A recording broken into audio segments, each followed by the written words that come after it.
In this video, we are going to talk about HTTP. We will define and describe hypertext, define and describe protocol, define and describe HTTP, define and describe HTTPS, differentiate between HTTP and HTTPS. We will define and describe the three parts of an HTTP request and HTTP response. We will diagram a simple HTTP request and response. We'll list the common ports associated with HTTP and HTTPS, and we'll list common HTTP status codes. And finally, we will analyze a web page using the Chrome DevTools Network tab to identify the parts of the request and the parts of the response. Let's get started. First, we will define and describe hypertext. So at the bottom of this document, I have a bunch of different resources. The first link is to the Wikipedia page on hypertext. Let's talk about hypertext for a second. Hypertext is text displayed on a computer display or other electronic device with references or hyperlinks. When you look at a Wikipedia webpage, this is an example of hypertext. Technically, web pages are kind of synonymous with hypertext because web pages have links on them. And I just remembered I need to turn the drop game off for now. But yes, the fact that this Wikipedia page has links that I can click, and if I click there, it's going to take me to another page. This is hypertext. And this concept was first created and came about in the development of the World Wide Web. You can see in this image here how all these different web pages link to each other. If you click a link, it's going to go to another page. So that is hypertext. And hypertext is the H in the HTTP acronym. Cool. So we have what hypertext is. It's pages that are alive and can link together. Now let's define and describe protocol. So protocol is a defined way for things to communicate. We had some really good examples in the chat earlier when people were giving analogies of a protocol. Let me find some of those. So this analogy of a protocol comes from AJ. It's totally unrelated to technology, but it's kind of the same thing. So you don't touch the king or the queen unless they extend their hand to touch you. That's a form of a protocol. You must follow that protocol if you were to ever to meet the king or the queen. Let's see other things. And this is somewhat related. So Zirkmat is saying, like a language you might know, like Spanish, but not Russian, you can't speak to Russians unless they know Spanish. So verbal communication is a form of a protocol. It's a way for two things to communicate.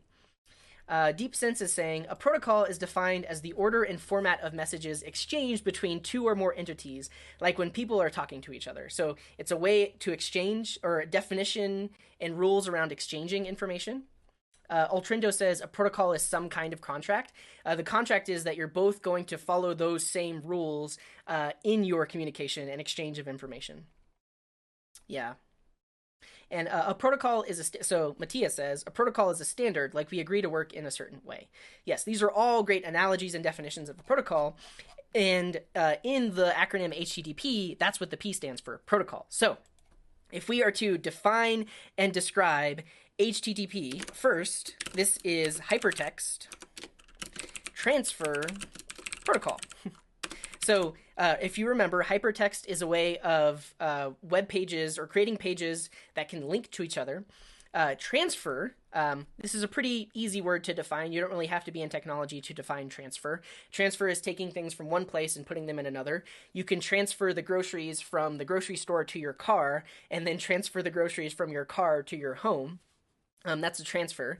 But HTTP is Hypertext Transfer Protocol. So it's a protocol. It's a defined set of rules for transferring hypertext documents. Okay, so that's the HTTP acronym. And that's what it means, and that's what it is. So when you hear people talk about HTTP, or you might be thinking of this, when you go to a web page, you have to type in HTTP:// or HTTPS://. When you're using a web browser, you are using the Hypertext Transfer Protocol. Okay, now I just mentioned HTTPS, so let's talk about that. We will define and describe HTTPS. So HTTPS is Hypertext Transfer Protocol Secure. I think. Let's look it up on Wikipedia really quick.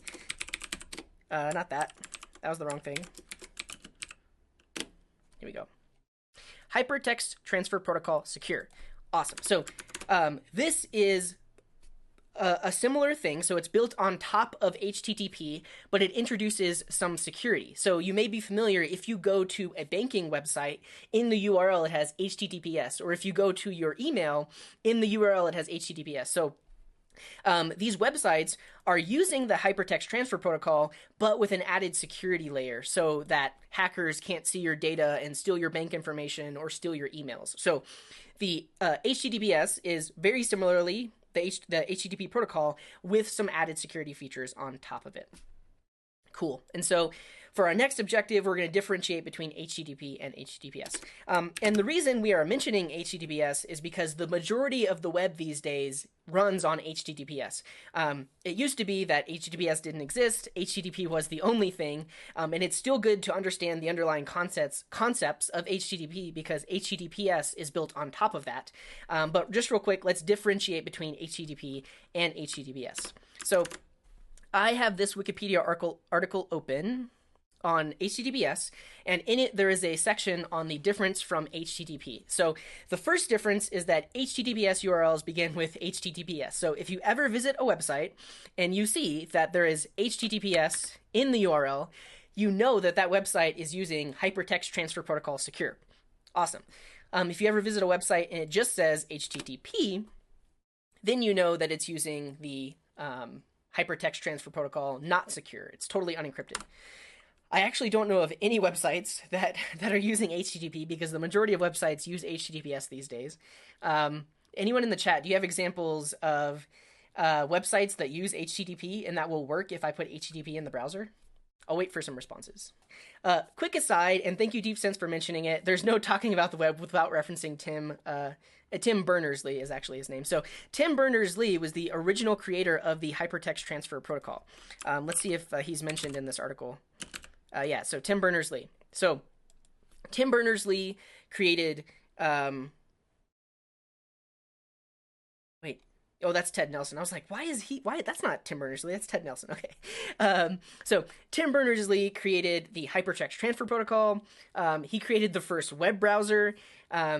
And basically created the foundations for the World Wide Web as we know it today. So absolutely, there is no talking about this stuff without mentioning Tim Berners-Lee. You should know who he is, or at least know the name and know that what we're doing right now, the fact that you're watching me inside of a web browser, that's all thanks to this guy. It would not have been possible had he not done the initial creation of all of these things. Thank you, DeepSense.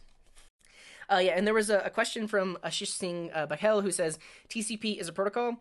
Yeah, TCP is a lower level protocol. So TCP, UDP, those are lower level protocols. HTTP is a higher level protocol, meaning it's built on top of TCP, I believe. Yeah, so HTML isn't the only thing transferred, but it used to be. So initially, all we had were HTML documents. Then we came up with this idea of embedding scripts and embedding styles and embedding images, and all of those still use the same HTTP protocol to be transferred. And I'll say like one of the key words in here is text, because it's a way of transferring text.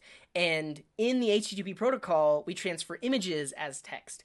We transfer CSS documents as text. We can even transfer videos as text. It's pretty mind-blowing once you figure this out that, yes, it's called hypertext because that was the original thing, but these days we transfer so much more over that same HTTP protocol. What was the first web browser? It was on the Next Step operating system. I forget what it was, though. No, it was not IE. IE came way, way after.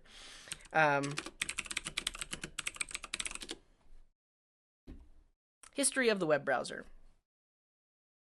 Oh, yeah. Tim Berners-Lee also created the URI, the Uniform Resource Identifier, or actual URLs. He came up with that.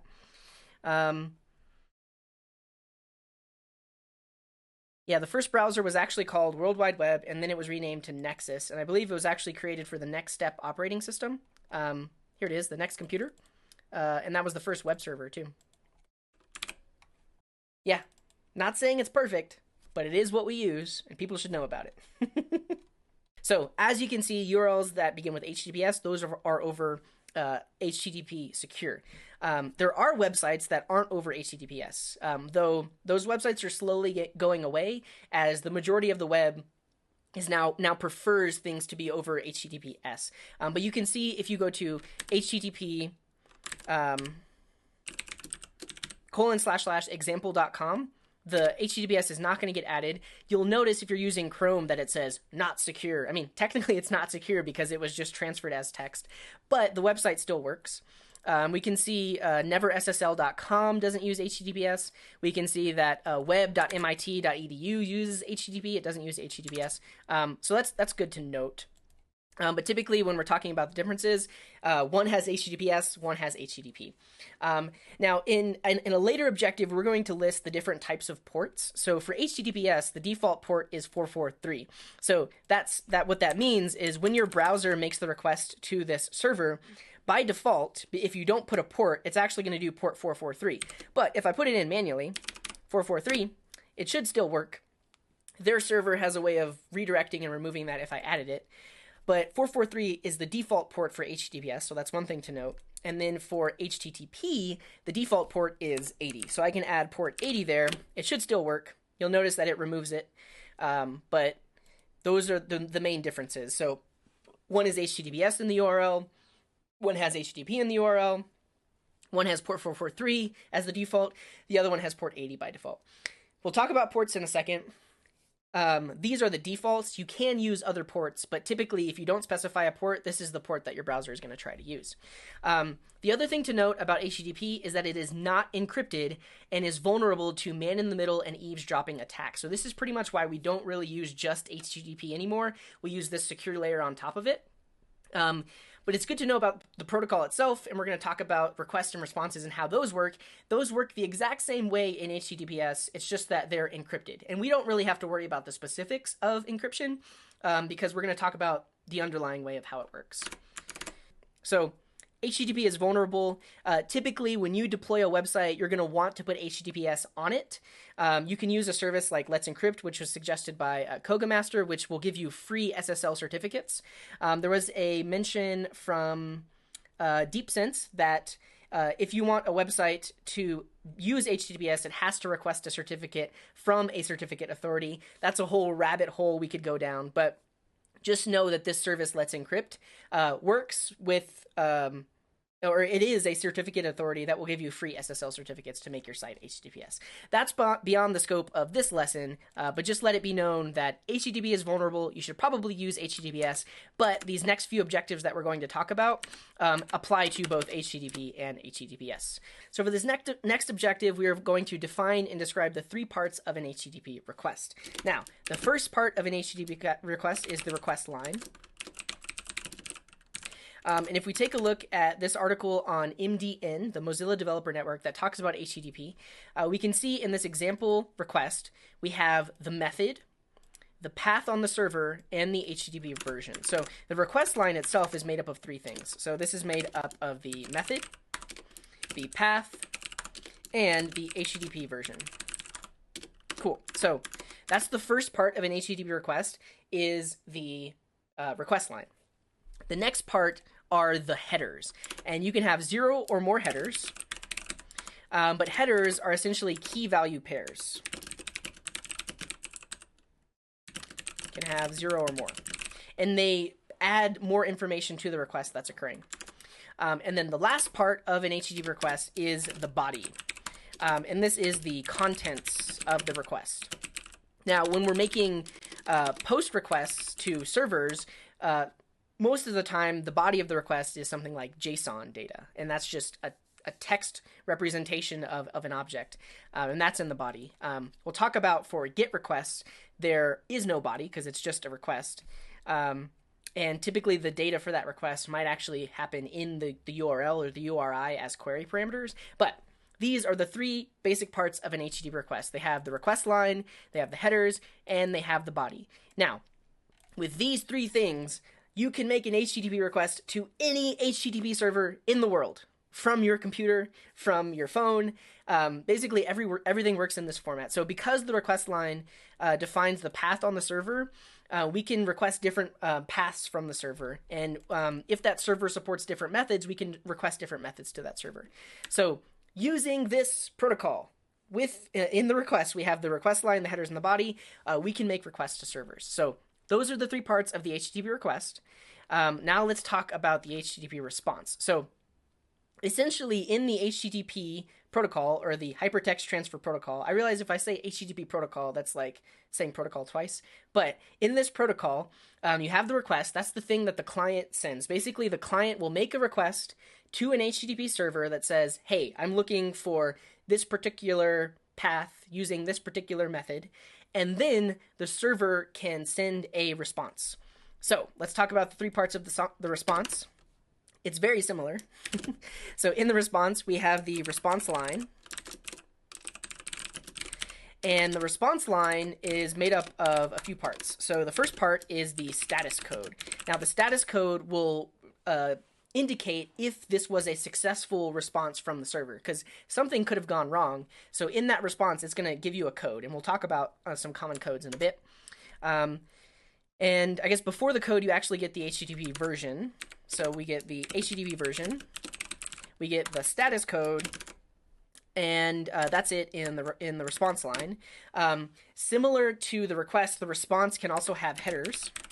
And again, these are key value pairs. You can have 0 or more. And when we're this is somewhat related, but if a server wants to set cookies on the client, in the response, it will actually have a set cookie header that includes the cookie value, and then the browser knows what to do with that to add the cookie. There's a lot of other headers. That's just one example. And then lastly, we have the body of the response. So this is the contents of the response. And we're going to talk about it in a second, but when your browser loads a web page, it's making an HTTP GET request to that server, and that server is responding with all of the HTML contents of that web page. So you say, get this web page, and it's responding, and the body of that response is the actual HTML text. What? Yeah, we're going to talk about it. And there are a lot of different methods. We're going to talk about methods. Actually, I'm going to add that as an objective. So list common status codes. Before we do that, we're going to list common HTTP methods. But now that we've talked about the three parts of the request, three parts of the response, let's do a simple diagram to talk about what's happening here. So in my descriptions here, I did say headers can have 0 or more, but Terrazoid is pointing out if we're using version 1.1 of HTTP, you must have the host header. So I'm going to go ahead and change this to have 1 or more, because and actually the response I think can still have 0, but the request must at least have the host header. And we can see here in the protocol description, a client must include a host header field in all HTTP 1.1 request messages. Cool. This also might be a good time to mention that there are newer versions of HTTP. We're going to be talking about HTTP 1.1, which is pretty prevalent, but there is HTTP 2. It introduces some new things, but for the most part, we're going to talk about the basics of HTTP 1.1. All right, so we've talked about the parts of the request, the parts of the response. We've talked about what HTTP is, but the next thing we're going to do is diagram an HTTP request response cycle. So we're going to see maybe a little bit better and visually how this actually works. You can go to websequencediagrams.com, and this is actually a neat little tool for creating these types of diagrams. I'm actually just going to create them with boxes and lines to better talk about them without having to know like the syntax of this, but just know web sequence diagrams is really great for creating diagrams that you can share with others and things like that. But I'm just going to use draw.io, which is we're just going to use some basic squares and lines to talk about this kind of stuff. So let's first draw a vertical line. Oh, not like that. I don't want a square. I want a rectangle. So I can do that. Yeah. Okay. So we're going to have this big vertical line right here, and this is going to represent the, let's call it the browser. So typically you would call this the client. So in the HTTP world, in the HTTP protocol, there's this idea of a client and a server. A client is the thing making the requests, and a server is the thing that will respond to that request. So we do have the client here. Let's bump up the font size. Big. Yeah, we'll just call it the client, but like I mentioned earlier, in our case, the client is actually your web browser, your Chrome, your Firefox, your Safari. So we have the client, and then similarly, we have the server, and that's going to be over here, waiting for a request. Cool. All right. So, the first thing that will happen is the client will make a request. Now we can see that if we define the three parts of a request, the request has a request line, headers, and a body. So for simplicity's sake, let's say we are making a request for example.com. Okay, so what will happen is the client will initiate a request. So we're going to have a nice little arrow that goes from the client to the server. Let's bump up the thickness. There we go. Look at that. And in this request, we need the request line. So we're going to have that here. Let's also bump up this text.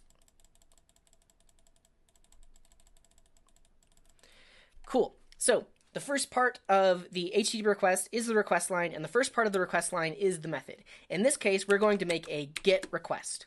Now, the second part of the request is the path. So where on the server are we requesting it? In this case, we're requesting /. So we are requesting the root of that web server. And then lastly, what is the HTTP version? We're going to use HTTP 1.1. Make this a little bit bigger. Here we go. Okay, so that's the request line. Now, we did mention with HTTP 1.1, you must specify the host header.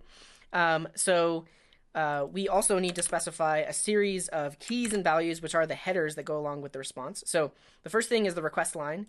The next thing are the headers, and these are key value pairs. So they have a key. In this case, the key is host, and they have a value. In this case, this is going to be, I believe this could be like example.com. So we are requesting, making a request to example.com on the root path. And there could be other headers here. You could technically specify like the accept header, and you could say, I want text HTML. So this is a header that the server can look at and say, what kind of data do you want back from me? And you're saying, I want text HTML. But there can be many headers. And then lastly, there is a body. With a GET request, there is no body. So if we look at this right here, I want to go to example.com. When I type in my browser, http://example.com and hit enter, that makes a GET request to the server at example.com and request the page at the root path. So that's the initial thing that happens. We can see here that it almost happens immediately. I'm on a very fast internet connection, so when I make this request, we just get it back immediately, but it actually does have to hit the server at example.com and get back the response. So let's talk about that. So, and actually, this is a little bit off topic, but I can actually simulate that I have a very slow network connection. Let's simulate that and let's watch what happens. So if I make the request, you'll see that it's spinning. It's trying to contact example.com. Example.com needs to read in our request and do something. And then example.com sends back this response. Now let's talk about the response. So the client made the request. It was a GET request on / using the HTTP 1.1 protocol. It specified the host header, and now the server needs to respond. Now, this server, we don't really know anything about. That server could be running PHP, it could be running Apache, it could be running node.js, it could be literally anything. We don't have to know that. We just have to know that that server is going to respond to an HTTP request. So, the server receives that HTTP request and is now going to respond with the HTML document. So, let's just copy this arrow. And we're going to go in the opposite direction, like that.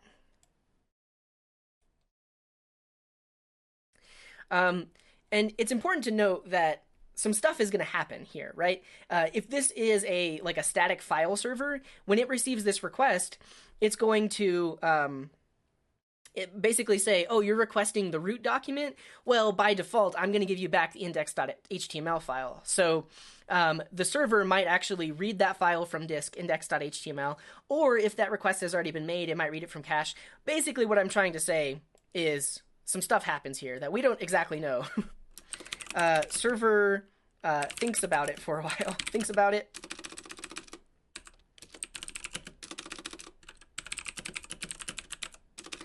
and eventually responds.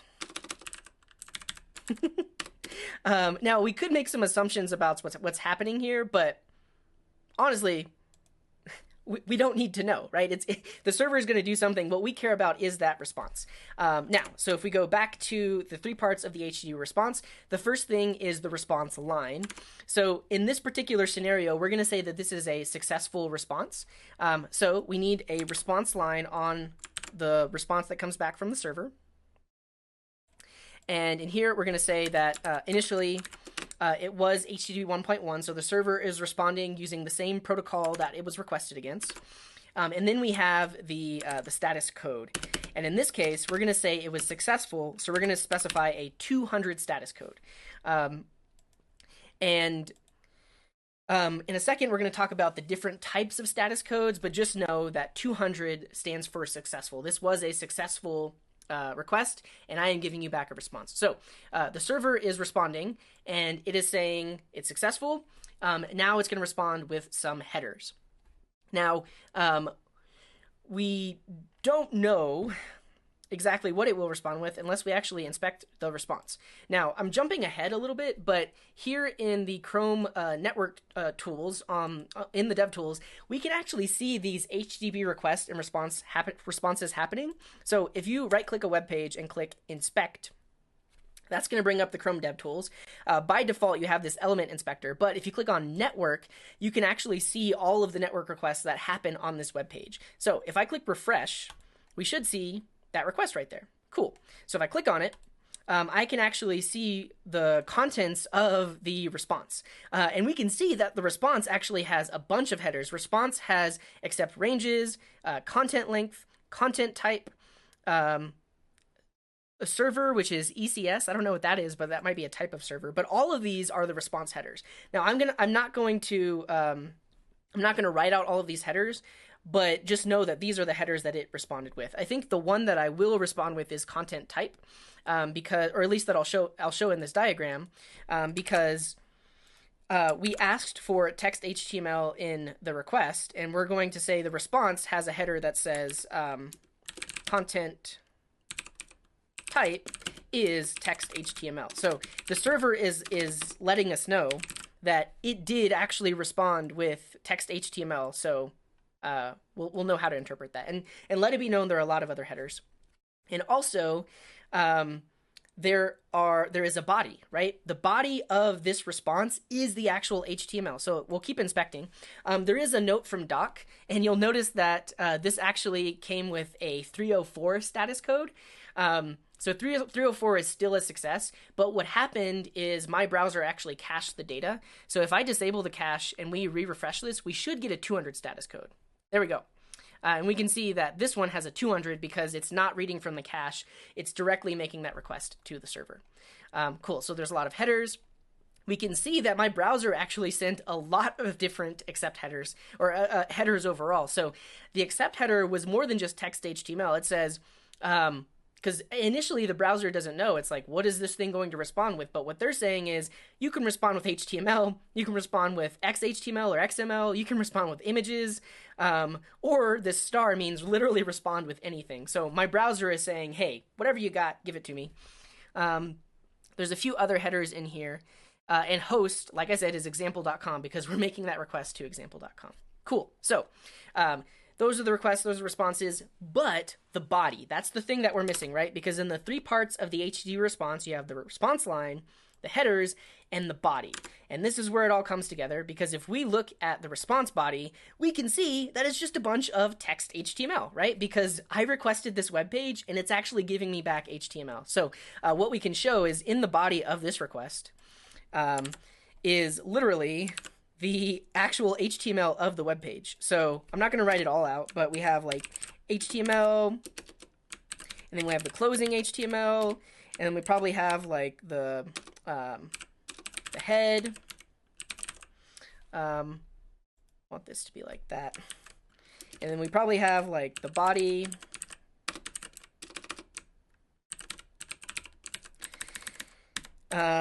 And we have a bunch of stuff in here. I'm obviously not going to write it all out, but just know that the body of this response is the actual HTML page, right? So that's there. Cool. Then this isn't part of the HTTP request and response, but just let it be known that the browser or like client can now do something with the HTML text. What that is, I don't know. If this is a web browser, it's probably going to take that HTML text and parse it and turn it into the DOM. We'll talk about the DOM in the future, but basically that's what a web browser is going to do with that response. But for the most part, this is a very simple example of an HTTP request and an HTTP response. The entire World Wide Web is built up off of this. You make HTTP requests every single day, whether you know it or not, or whether you like it or not. If you have a mobile phone, you're making HTTP requests. If you have a browser, you're making HTTP requests. This is the basis of all of the World Wide Web. Let's see if there was anything else interesting in here. Yeah, you can see that the browser figured out what the remote address was. Now, I mentioned it earlier, but DNS is a topic for another video, but we can see that example.com got resolved to 93.184.216.34 and to port 80. I believe we have an objective to talk about common ports. Where is that? Yeah, common ports. That's the next one. But HTTP, the default port is port 80, and so that's what it used. Cool. So there's a nice comment from Doc who says the client can be a server itself, like a backend making a Twitter API request. Yeah. So it's not limited that in this flow and in this protocol, the client is a web browser. The client can literally be anything. And often servers are clients themselves. So your browser might make a request to a server, but in turn, that server might go off and make a request to some other server. There's a lot of complexity here, but the underlying protocol and this idea of client server, that doesn't change even if your server eventually becomes the client for another server. It goes way down. It's HTTP all the way down. All right, here's what we're going to do. This is an exercise for you, the viewer. Okay, here is your first question. What is in the red box here? What am I surrounding? What is this thing? I'm going to give you 10 seconds, and then when I say go, tell me the answer. So, what is this? This whole thing right here. As a whole, what is it? Oh yeah, you can go and you can give me the answer, but no, it's fine. It's fine, Ashish. So, this is an HTTP request, right? It's okay. It's okay. For the next one, everyone knows what to do. Chaos theory, shaking my head. But yes, this is the HTTP request. It's the request that's going from the client to the server. All right, no worries. All right, I have another question for you. Okay, if you remember, back to our objectives, there are 3 parts of an HTTP request. I am going to move this to, wait. We're going to move this right here. Again, don't answer it in the chat. I could just hide the chat manager. That's true. Let's do that. So you have 10 seconds. What is this first part of the HTTP request? What is it known as? The request line. Yeah. So I meant the entire thing. So those of you that said method, you're absolutely right. 20 to 25 milliseconds. That's wow. In the 3 parts of the HTTP request, this first part here, this whole part right here, is known as the request line. Now, some of you mentioned it. The request line is actually made up of 3 different parts. So the first thing is the method. We then have the path, and then we have the protocol. All right. So that's the first part. All right. So your next question is, what is this? This is the second part of an HTTP request. What are these known as? Here, maybe I should be drawing boxes. Because it could be a little confusing as to what I'm actually talking about, but I'm talking about this second part here, the host and accept. What are those things? I'll give you 5 seconds. Put your answer in the chat now. What are these things? This is the second part of an HTTP request. They are the headers. Yeah, good job, Dirk and Katoli. And Ashish. So these are key value pairs that the server can use to determine what they're actually going to send you to the response. An arrow to the right. Yeah, you're right, Joe. Got some sarcastic people today. Cool. So those are the headers. And there is a third part of the HTTP request. Now, because this is a GET request, it doesn't actually show up in this type of request. But in the chat, you can go ahead and tell me now, what is that third part of an HTTP request? We did mention it. Here we go. The body, the buddy. It's the body, yeah. So typically when you're doing like a post request, the body of the request is going to be like a JSON object. Or it could really just, it could be anything, but the body is the actual data that you're sending to the server. But like we said, in a GET request, there is no body. Very good. So this first thing, that's the HTTP request. That happens. The server receives it. It thinks about it. It does the stuff that it needs to do. We don't really care about the implementation details. But at the end of the day, it is going to do something. So my question to you, and yeah, I know the chat is a little bit behind, but here's your next question.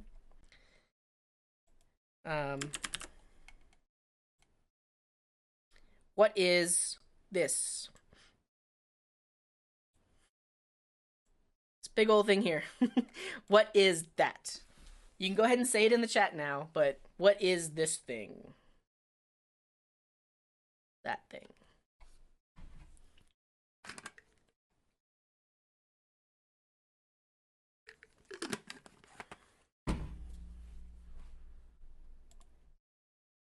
It is the response, yes. So this is the HTTP response. Very good, everyone.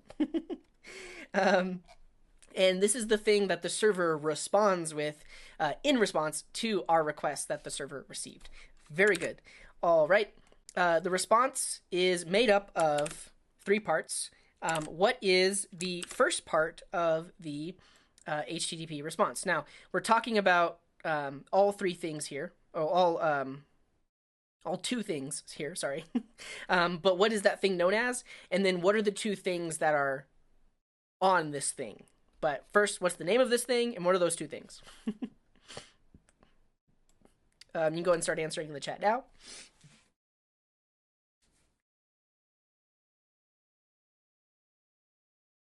And let's see if we can... oh, I don't want to do that. Kind of want to like describe what they are. Okay, what do we got in the chat? No cheating. The protocol and status code. Yes, they are. So So the first thing, HTTP 1.1 describes the version, the HTTP version that it's responding with, and then 200 is the status code. But what is that one thing known as? Like those two things together. The response line. There we go, Ashish. So the response itself, yeah, there we go. DeepSense has it. Response line, status code, and version. So the response line describes the protocol and version and describes the status code. Now, there's another part, and this one should be pretty easy because it's very similar to the HTTP request. What is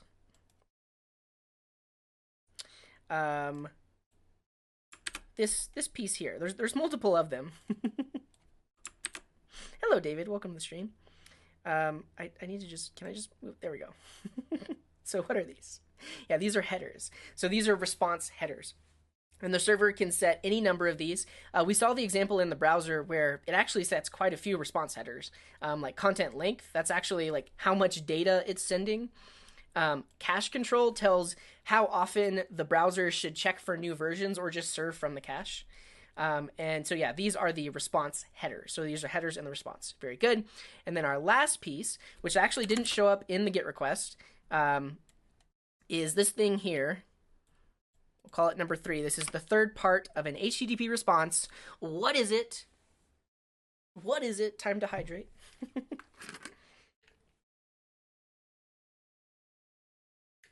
It is the body. The body. Le corpse. Is that French? The body. Yep. Amato has it. So in this particular case, the server, remember we talked about the server's got to do something, but in this case, the server responded with HTML text. That body could be anything. Doc was mentioning earlier that it could actually be binary data. It could be anything. But in this case, it is known as the response body. It's basically what the server is giving you in response.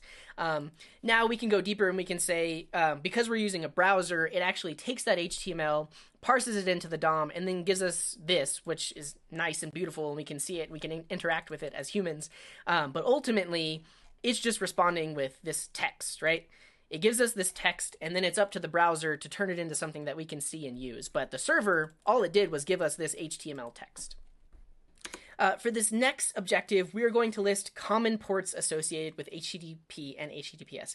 And those of you in the chat, if you had questions about, like, why do we use port 1000, or different things like that, feel free to ask those now, and we'll answer them now that we're talking about ports. So, for HTTP, the common and default port is port 80. So whenever you make a request to a website, in this case, example.com, we're using HTTP, the browser automatically actually defaults to port 80 because we didn't specify a port. Technically, we could put a port on there. We might not get anything in response because there's probably nothing listening on port 3000 on this server.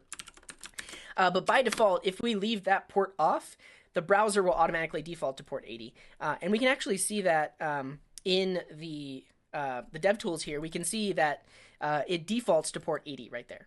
Cool. So HTTP defaults to port 80. HTTPS defaults to port 443.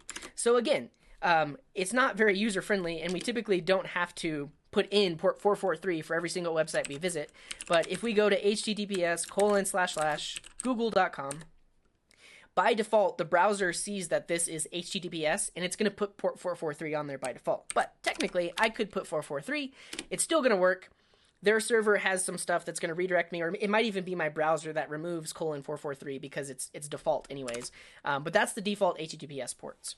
Now, servers can listen on any number of ports, and you actually can have an HTTP server that's running on port 3000, or port 3001, or port 8080, or port 1337, and even an HTTPS server that's running on any of these ports. These are just the default ports that, by default, if you don't specify a port, that's what your browser is going to default to when it's making requests to those servers.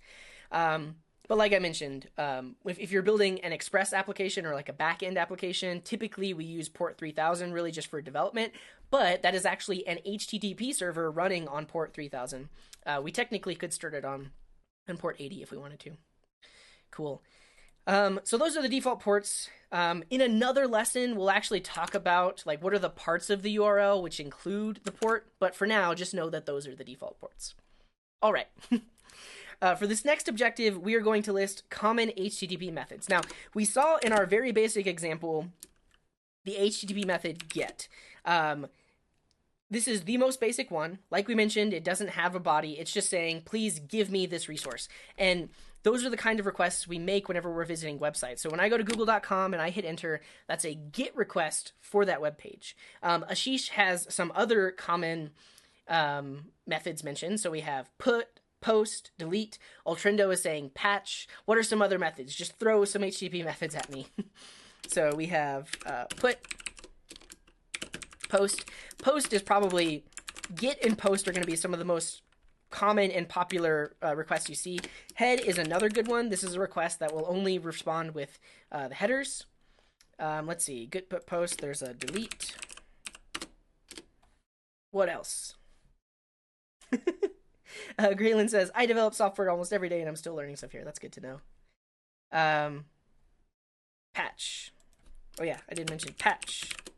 And Doc is saying head is good to note. And so there are some intricacies of this, but yes, you can see in my browser, whenever I got the 304 response instead of the 200 response, this actually ended up using a head request to know that it didn't have to do the underlying request. It's cool. Conditional get, is that a thing? I never heard of that. I think that's the thing that you mentioned earlier. We have patch. Is Connect one? I've never even heard of Connect. So today, Harjot, we're just talking about the network tab in Chrome. So specifically just this tab. And there's a whole lot we can learn about just this tab. A future video, we'll talk about the console and the element selector, but today, just the network tab. Trace? Options are a good one. Yeah, options are another very, very common one. Typically, an options request is used to determine if a server supports CORS or cross-origin resource sharing. Is Trace one? I don't think I've heard of that one.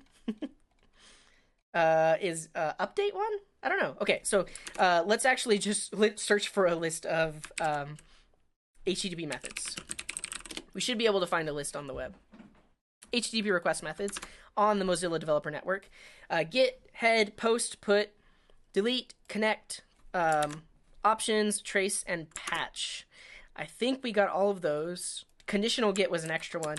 I'm going to take, I think it's a thing. It's a thing. I'm going to take it off for now.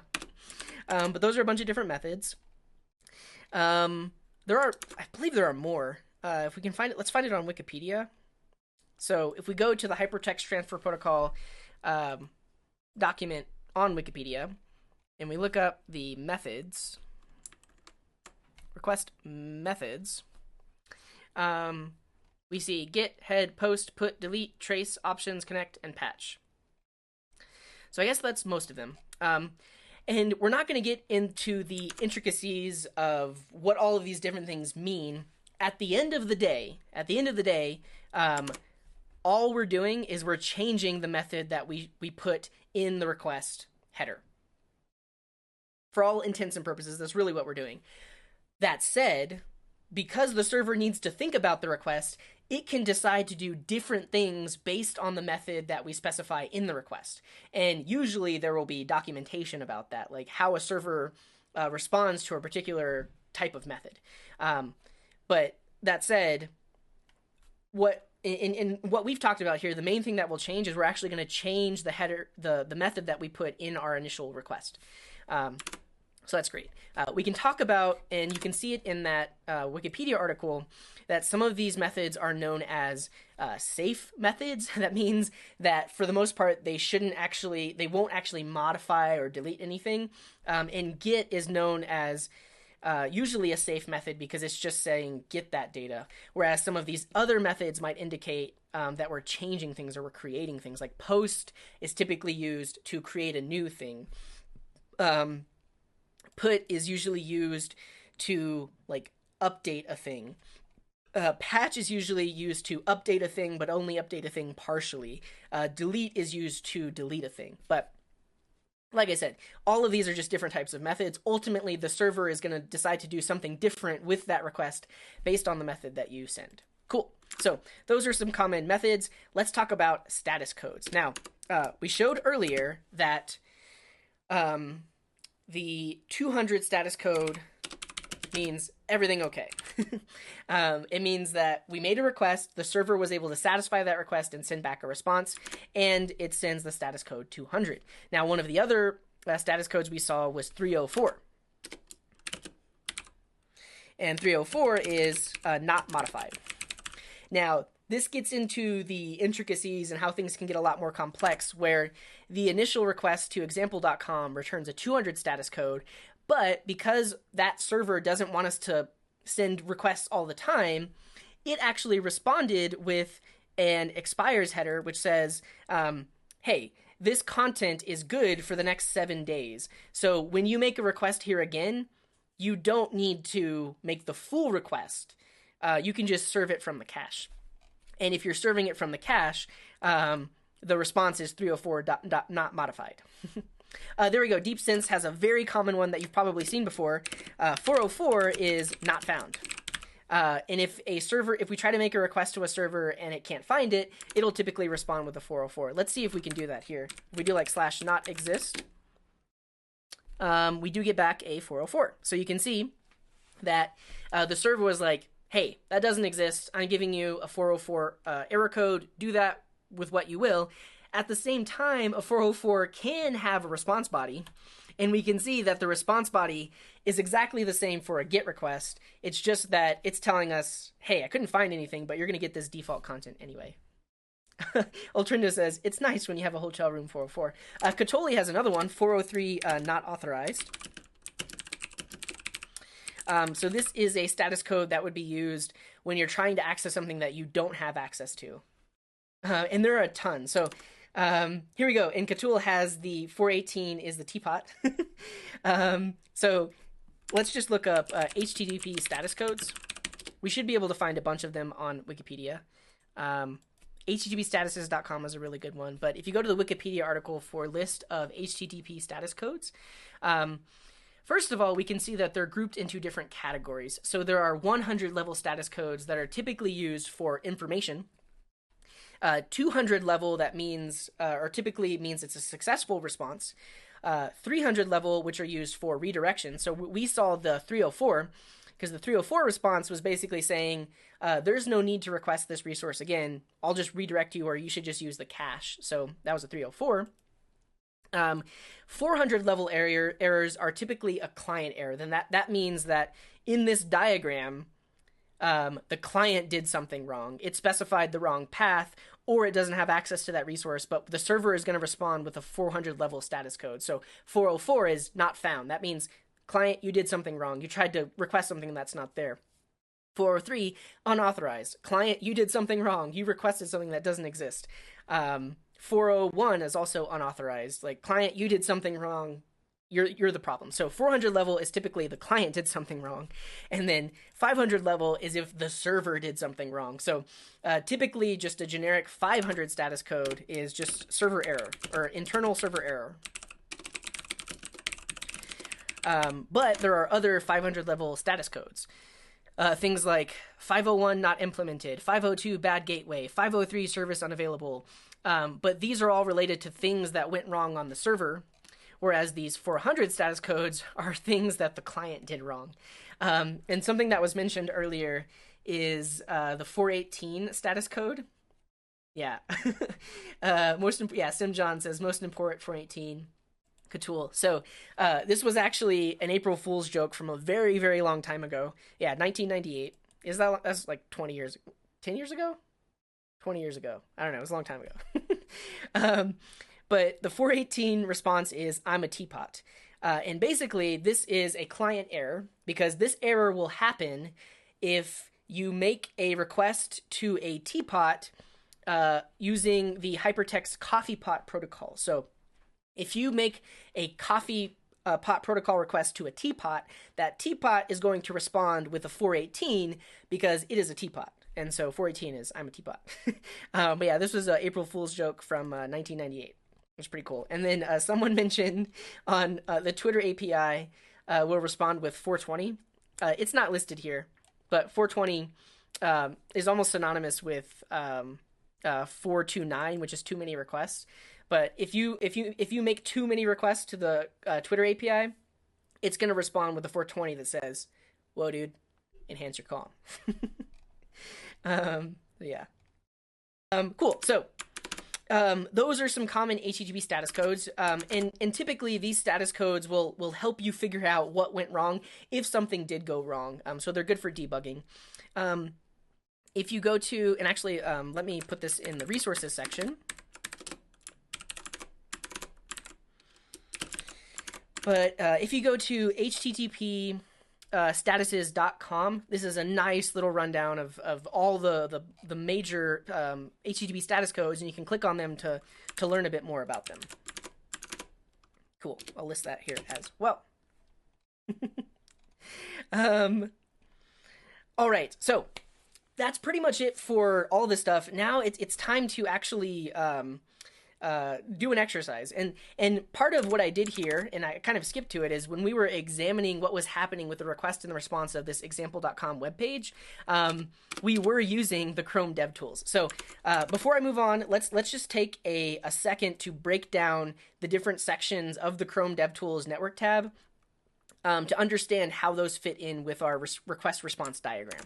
So if we look in the Chrome DevTools, and here, right now I have it on preserve log. So if I refresh the page, we see all of the previous logs. But if I uncheck this, we're only going to see the one request that was made. So if you have the Chrome DevTools open, when a page is loaded, you're going to see that initial request.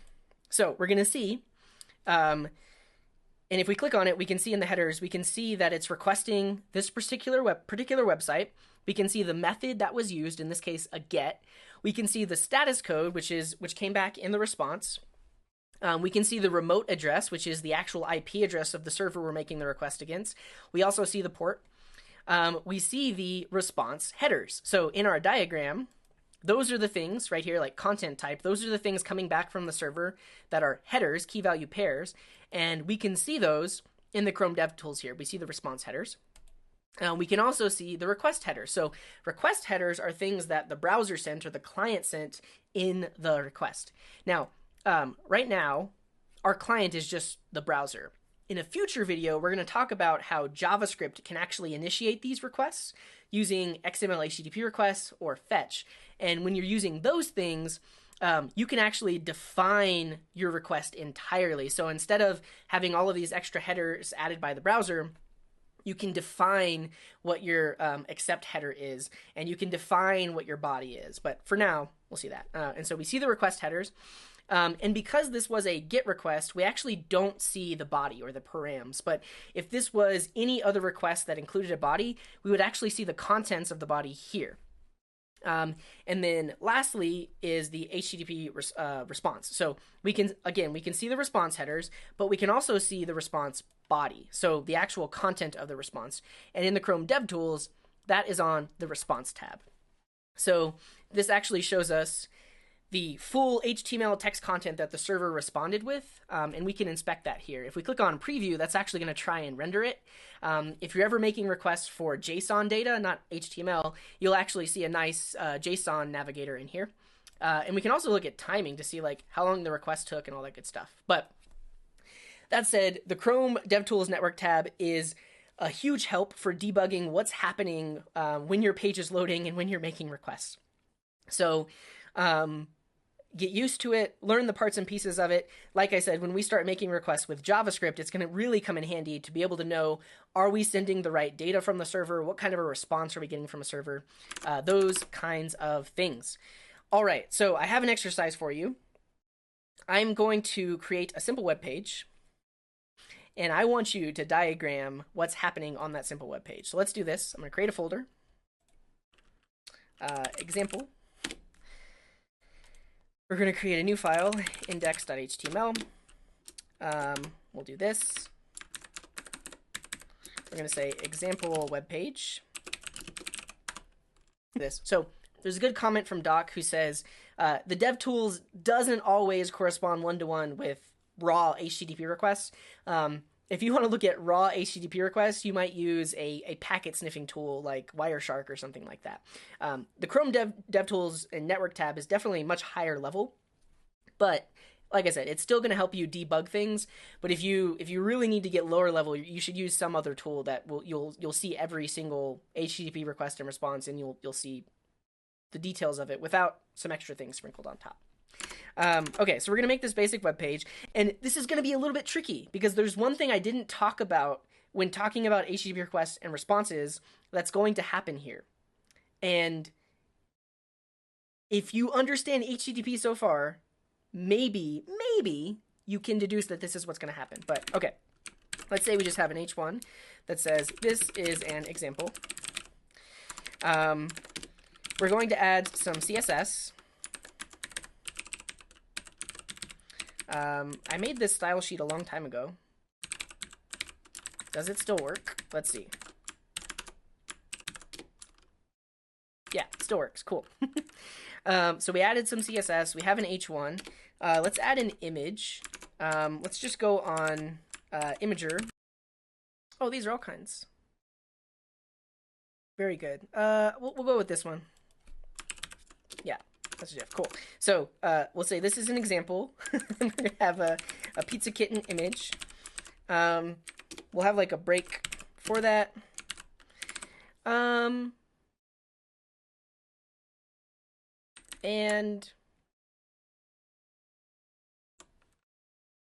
I think that's about it. Let's see what we get. So we go into that example page. And I just use HTTPResponse, which is a tool I have installed. Well, I don't have installed globally. Let's install it globally. So HTTPServer is a tool you can install from NPM globally to run your own local HTTP server. If you've ever seen me use LightServer or LiveServer, it's doing this, but HTTPServer is a little bit different because it does a lot of caching and it's a better static file server. So I'm going to run HTTPServer in this folder. I now have a local HTTP server running on port 8081. And you'll notice because it's running on port 8081, we have to specify it, right? If I just did port 80, I don't think we'll get anything. We might get something weird because this is my machine. Let's see what happens. Yeah, it breaks. But if I do port 8081, we can see this website. So here's what I'm going to do. I am going to deploy this website to the internet. And then I'm going to give you this URL, and I want you to create a diagram of all the requests and responses that are happening for you to load this web page. So here's what we're going to do. I think I'm just going to use now. Let's call this HTTP-example. It's a static website. Let's deploy it.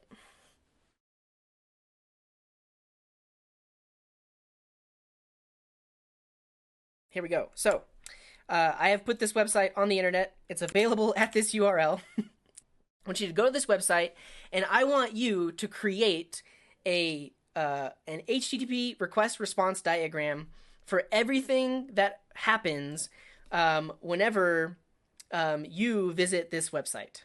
So I sent you the link. I want you to go there, and you can use a tool like draw.io. You can use websequencediagrams.com. You might have to figure out how to use it. You could draw it on paper and then take a picture of it. But anyone that's watching and anyone that's interested, I want you to create a diagram of what's happening when you load this web page. The interesting thing and the tricky thing is there's more than just one request, right? Ashish mentions that there's 3 requests, but what are those requests? And will you actually write those out in your diagram? Yeah, and it's interesting to note, like if you go to this web page and you open the DevTools and you click on network and you click refresh, there's more than just one request, right? How weird is that? What do we have to do? So basically, go to this URL, http-example.now.sh, and I want you to create a diagram for everything that happens when your browser makes a request to this page. That's what I want you to do. Okay. This is not a full HTTP request response diagram. So, because basically there's going to be actually multiple servers involved, and just one client. So, this is very high level. I want to see more detail. No, so all of these are deployed servers. So, http-example.now.sh, that's a server in San Francisco somewhere, I think. easycss.now.sh, that's also another server potentially, and then Imager is another server. So there's multiple involved here. Yeah, let's see. Take a chance has taken a chance at it. Here we go. Okay.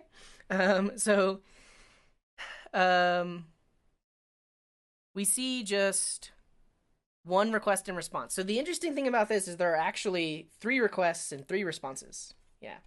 All right, so let's see what Doc did.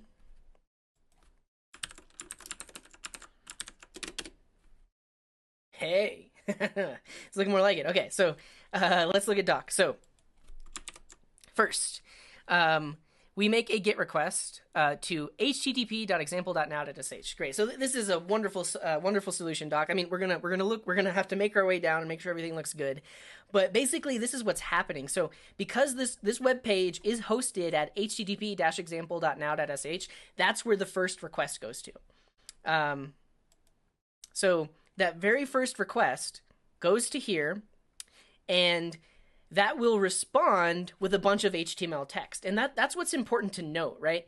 When you're making a request to a website, it doesn't kind of just happen all at once. These are multiple requests. So the first request will actually respond with this HTML.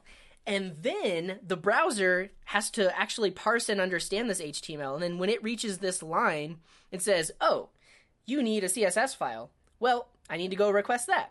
And that is in turn another HTTP request. So the browser interprets it and it sees that link and it's like, hey, I need that CSS file, so I'm going to make a request to the host at easy-css.now.sh, and that's just a GET request. easy-css.now.sh is going to respond with the actual CSS contents. And so if we look in the network tab, we can see that responded with some CSS, and the browser knows what to do with CSS. It like basically applies that to the DOM. Great. But while it was parsing this thing, it was like, okay, that's good. All right, now I'm going to show an H1 on the page. That's great. I'm going to show a break. Now we need an image. And that image is at a totally another server, right? That image is at i.imager.com / some actual path. Yeah, so the client is the one doing all these requests, not the server. Exactly. And that's because like that's how the browser works. So the browser hits this, and we can see in docs diagram that it then makes that request, and you'll notice the path is not / right? In our other request examples, the path was just / because we're requesting the root of the server. In this case, the root of the server actually responds with CSS, but that's another issue. But when it makes this request, you'll notice that the path is not / the path is 7bv2itl.gif. And so the imager server sees that response and it's like, oh, you were requesting an image, and it's good to note here that the response headers are actually going to be content type image. But yeah, there should be an arrow that actually responds with the actual contents of that image request. And let's see what the browser shows us. So if we look at preview, it actually shows us the image. And if we look at response, we're not seeing it. But in actuality, if we look at it, the response headers are saying the content type is image/GIF. And yes, that's a GIF with a soft G, not GIF, GIF. But Doc is saying it's missing an arrow. There should be an arrow there. Yeah. That's great. And so it actually responds with that image. The browser will then load that image. Jeff, that's a good pronunciation. But the browser will load that image and actually show it on the page. Yeah, and that's a great point. And something that we actually don't see in this initial request here is part of browsers are that they always attempt to request the favicon. So that's another request that happens. The browser will try to load the page and say /favicon.ico. In this case, it responds with a 404, which is the client did something wrong. The client requested something that doesn't exist. But typically, yeah, if I disable the cache, we should see that request, I think. Yeah, we're not seeing it, but the browser is technically making a request for that favicon to determine what icon it should show in the tab here. So with this one very simple website, there's actually a lot of HTTP requests happening under the hood. And so it gets a 404 not found, and then it doesn't show an icon. But emojis in the chat for Doc. This was a wonderful sequence diagram. We could have technically shown that whenever it responded with the CSS, we actually need to show the body of the response. So the body of the response for this CSS file is all of the CSS contents, like the styles that are going to be applied to the page. And the body of the request for this image request are the actual like bytes of the image. And the body of the request for the home page are the actual HTML. So yeah, great job to Doc. I didn't have to spend time making this because you did it. But yeah, we could get a little bit more detailed. We could basically also show the contents of the body and really any other headers that it responds with as well. Yeah, so great. And this all comes back to HTTP, HyperText Transfer Protocol. It's a way of transferring things over the web. The browser uses this like crazy, and that's basically how web pages work. And every single web page works in this way. Putting the body requires web sequence diagrams premium. Okay, no worries. But yeah, someone mentioned, yeah, Steven said, look at the requests on Google. A lot of stuff happens when you go to google.com. So I'm going to open the DevTools. We're going to look at the network tab, and we are going to request google.com. Look at all that. So the first request is actually, so, oh, this is good to show too. So because I just put google.com, it actually first defaulted to HTTP. But part of the secure web is that everything should be over HTTPS. So Google actually responded to my GET request for HTTP that says 301, hey, this is moved permanently. You should actually go to https://google.com. So we can see in the response headers, a 301 response typically has a location header that says where you should be redirected to. So my browser saw that and then redirected me to http www.google.com. Okay, so now we're here. And then we see, well, we actually need an internal redirect because we're still on HTTP. So my browser got that response, and we can see that the response says the location should be https google.com. So then that redirects me here, and that is a successful 200 status code. So there's a ton of response headers. We can see that the response has a bunch of HTML code and JavaScript. It has a bunch of things linked in it. So it had a PNG file that it needed to request. It had a font file it needed to request. There's another image file. All kinds of things needed to happen just to load this one web page. Cool. So I think that's where I'm going to end it for this lesson on HTTP. Like has been said in the chat, and like I've mentioned, you can go a lot deeper than this. This is just really scratching the surface level of HTTP. And it's really most of what you need to know to work within the confines of HTTP when you're developing web applications. So thank you so much for watching. Feel free to throw questions in the description of this video. I'll be happy to answer them. Join our Discord if you have more questions that maybe need more conversation. But thanks for watching.